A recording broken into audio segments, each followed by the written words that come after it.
大家好，又到了后院表现的时候了哈。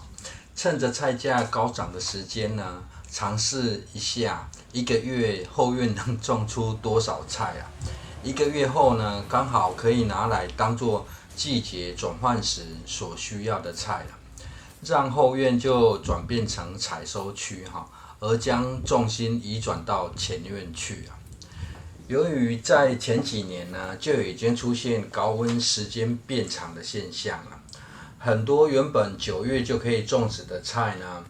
去年部分已经延后1个月才进行种植哈。工作轻松之余呢，蔬菜生长也会顺利许多了，所以现在算是让后院扮演市场改建中的中继市场。而有些秋冬的菜呢，温度却不是最重要的关键啊，主要是入秋后呢，变成昼短夜长日照变短反而才是最重要的关键啊。也因此呢，才会在反季节种植区不断的进行测试气温与日照长短的影响啊。但是要确切找出影响的因素难度还真的不小啊。现在影片拍摄的时间呢，是在8月8日接近中午的时间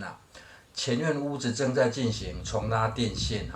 所以趁着给师傅送饭与凉水的时间呢，就顺便记录一下目前的状况陆续种植后呢，会再分区块分享种植与生长的过程而由于后院土壤的有机质比较高种植后呢，生长的速度也会比较快本系列的影片呢，除了逐步再次进行整理外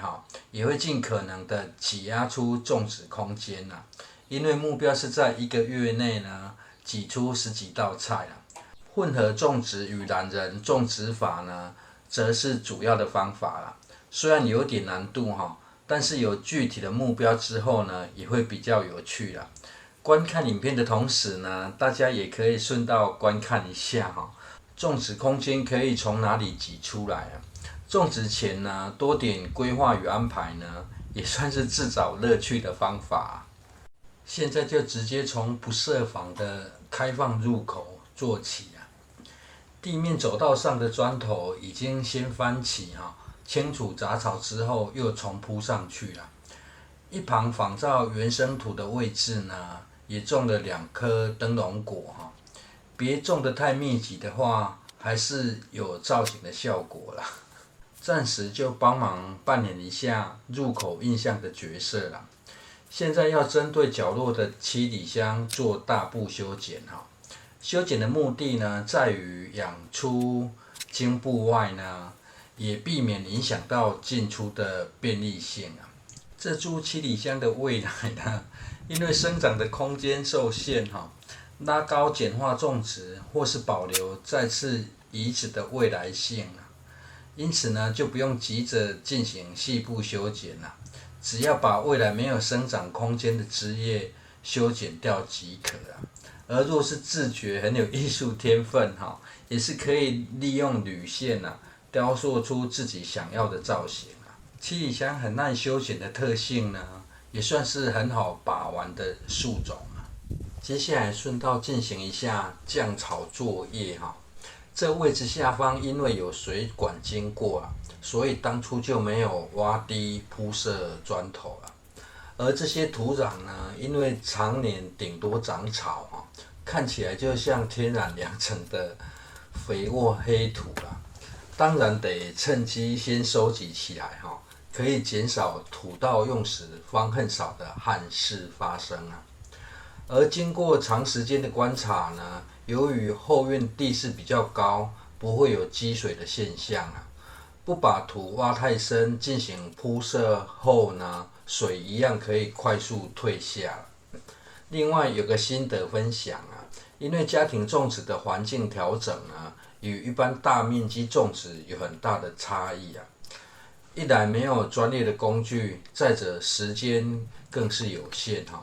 很多时候的尝试呢，可以不用一步到位一步一步做，在时间累积效果下呢，很多时候突然灵光乍现就会跑出解决的办法了。尤其在时间很紧的条件下呢，工序安排上就看得更长远一点啊。目前是让容易除草的位置不变动设施啊，而容易长草又不好清除的位置呢，就多花点时间来进行改善啊。陆续慢慢做，时间久了，省时的效果就会慢慢出来了。另外做久了呢，优先顺序就会更加明白了。反正看的事情多了至少忍耐力也会增加啦。就像收集蚯蚓这件事啊，现在就不采用挖掘的方式啊，只需要直接将砖头翻起来，随便就可以发现蚯蚓的行踪了。就土壤而言呢，也算是另类的藏富于砖头下了。影片最后算是下部影片的预告，芦笋在不拉绳支撑下呢，顺利度过台风侵袭的简易办法。谢谢收看。